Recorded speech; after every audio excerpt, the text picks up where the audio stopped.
नमस्कार दोस्तों। आपके साथ कुछ कविताएं। ये कविताएं मेरे पांचवें कविता संकलन हिटलरी जूतों की आवाज से हैं। और हालांकि इस संकलन से पहले भी मैंने कुछ पाठ किया है, लेकिन कुछ पाठ आज भी। पहली कविता है गुफा समय। कई बार मुझे लगता है कि मेरे दो स्वप्न को नींद से निकाल कर सीधे यथार्थ में बदल दिया गया है। मुझे बलात् पटक दिया गया है सघन जंगल में, जहां हरियाली के महोत्सव के नाम पर काटे जा रहे हैं अनगिनत पेड़। पक्षी बेघर होकर आसमान में उड़ते फिर रहे हैं। हाहाकार करते हुए चौंच फाड़ फाड़ कर वे थक कर जब नीचे गिर जाते हैं, तो बहेलिए उन्हें उठा ले जाते हैं। भेड़िया शेर की खाल ओढ़कर दरबार लगाए हुए बैठे हैं। भेड़िया शेर की खाल ओढ़कर दरबार लगाए बैठा है, और सारे यार हूं हूं के अंध समर्थन में उत्सव मना रहे हैं। जब यही सच मैंने बोल दिया सरेआम, तो हूहू पंचायत ने मुझे देशद्रोही करार दिया और करार देकर उग्र जंगलवाद का नारा बुलंद किया। इस जंगल राज में इंसानियत नामक युवती अपनी लाज बचाने के लिए भटकती हुई फिर रही है।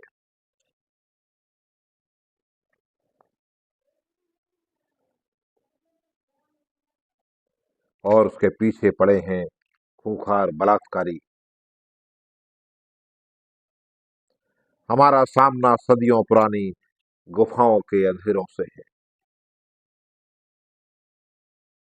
जो ना तो विज्ञान के सूरज को मानते और ना ही खुली हवा को मान्यता देते हैं। दोस्तों, ये थी कविता गुफा समय। एक कविता है स्त्री कहती है। स्त्री नहीं कहती अपने सौंदर्य के विषय में सब कुछ, जबकि अपनी पीड़ा और उमंगों के पर्वत युगलों, सुखों दुखों की अंधेरी कंदराओं के बारे में स्त्री से ज्यादा विश्वसनीय कथन किसी और का हो ही नहीं सकता। उसकी इच्छाओं की चींटियां, उसकी इच्छाओं की चिड़ियां आसमान में उड़ती रहती हैं, लहराती हुई ऊंची नीची। वे जानती हैं आकाश से पंखों के अटूट रिश्ते के सच को। शायद आप जानते होंगे कि सारी नदियां उसके स्वेद और नैन के नील के सघन मिश्रण से बनी है, और वे हर अकेले और प्यासे खड़े पेड़ को सींचने सहर्ष पहुंच जाती हैं, चट्टानों को पार करती हुई। और यह भी कि फूलों की मुस्कान की जड़ों में बहुत नीचे अंधेरे में यही नदियां हिलोरें ले रही हैं। समय और संघर्ष के दोहरे ताप से उपजी प्यास की व्याकुलता से झुलसते हुए जब भी हाहाकार में मदद के लिए हम लहराएंगे हाथ, यही नदियां दौड़ेंगी मनुष्यता के समुद्र की ओर। खुद को सुखाकर भाप बनते हुए बादलों में छलांग लगाकर बरस पड़ेंगी हमारे ऊपर झमाझम। स्त्री नहीं कहती। ये कविता थी दोस्तों।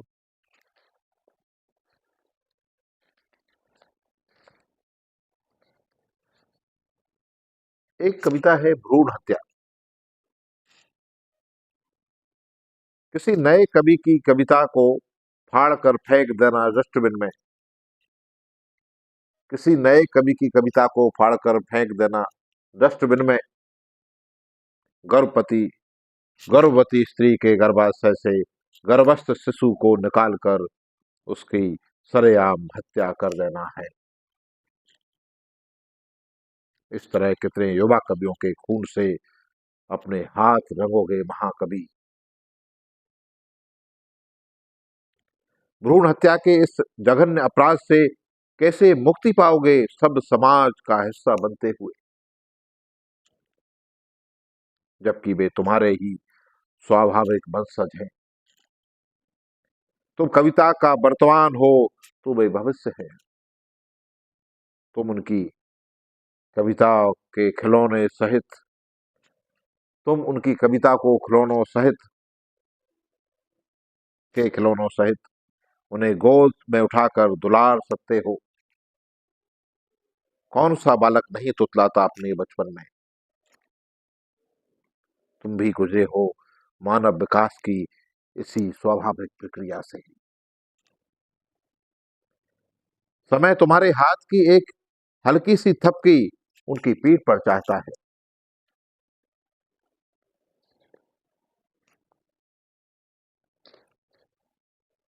अपने होठों पर मुस्कान में विस्तार और आंखों में संतोषजनक आश्वस्ति तुम्हें स्वीकार्यता सहित अपने कद में ऊंचाई ही देगी।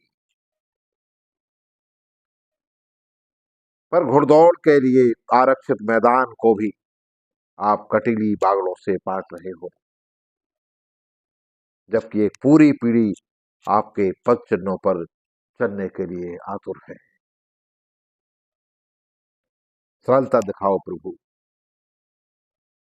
सरलता दिखाओ प्रभु, और इस आकर्षक सुगंधित फूलों के बाग में कुटिल दृष्टि के रसायन की नहीं, बल्कि सहृदयता के शुद्ध पानी की वर्षा करने के लिए बादलों में रूपांतरित होकर खुद को सहर्ष उड़ेल दो। ये कविता थी।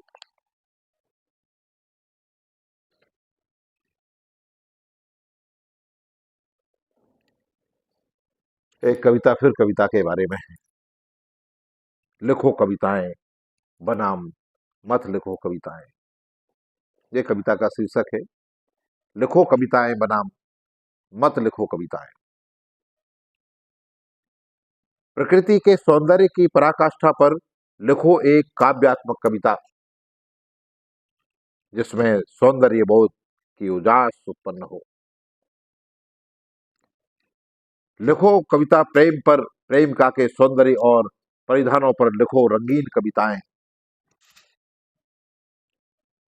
मनोरंजन के तमाम विषयों पर लिखो बुद्धिस्टों की संतुष्टि कविताएं। मनोरंजन के तमाम विषयों पर लिखो बुद्धिस्टों की संतुष्टि कविताएं।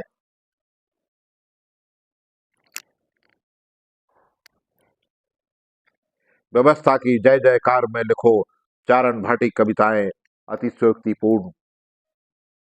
चरण वंदना में ड्रोट लगाती खूब लिखो शिखंडी कविताएं। अपने हानि लाभ का हिसाब रखते हुए सत्ता और पूंजीपति वर्ग की जुगलबंदी में स्तुति पर लिखो दलाली कविताएं। संस्कृति धर्म और राष्ट्र पर लिखो भ्रामक कविताएं। आओ महाकवियों, नशा घोलकर हवा में पीड़ा के एहसास से मुक्त करो समाज को। राज दरबारों की स्तुति में नाचो छंदों की धरा पर। ऐश्वर्य के बिंबों के ऊंचे स्तंभ पर खड़े कर दो। समृद्ध इतिहास की खुशियों में जियो और उपरोक्तानुसार ताबड़तोड़ कविताएं लिखते रहो। पर कभी मत लिखो पर कभी मत लिखो ऐसी खतरनाक कविताएं जिनमें अन्याय की सत्ता को ललकार हो। जिनमें अन्याय की सत्ता को ललकार हो, जो ढक दिए गए घोटालों पर आधी बनकर टूट पड़े और धूल सहित उन पर चढ़े पर्दे को भी हटा दें। कभी मत लिखो भ्रष्टाचार विरोधी कविताएं, सच की कविताएं कभी मत लिखो। सच के ताप से जलती हुई अन्यायी व्यवस्था की स्वर्ण लंका नगरी को जलाने वाली हनुमान कविताएं लिखने से बाज जाओ कवियों।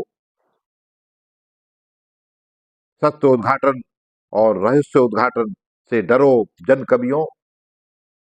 जनता के जनता को कुंभकर्णी निद्रा से जगाने वाली क्रांतिकारी कविताएं लिखकर मत लो बैर मोल, मत बनो देशद्रोही। अन्य विषयों पर लिखो ठंडी कविताएं, पर राजनीति पर मत लिखो गर्म कविताएं।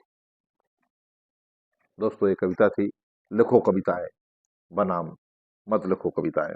मुझे लगता है आज के लिए इतना ही काफी है, फिर कुछ कविताओं के साथ आपसे भेंट होती है। बहुत बहुत धन्यवाद दोस्तों, नमस्कार।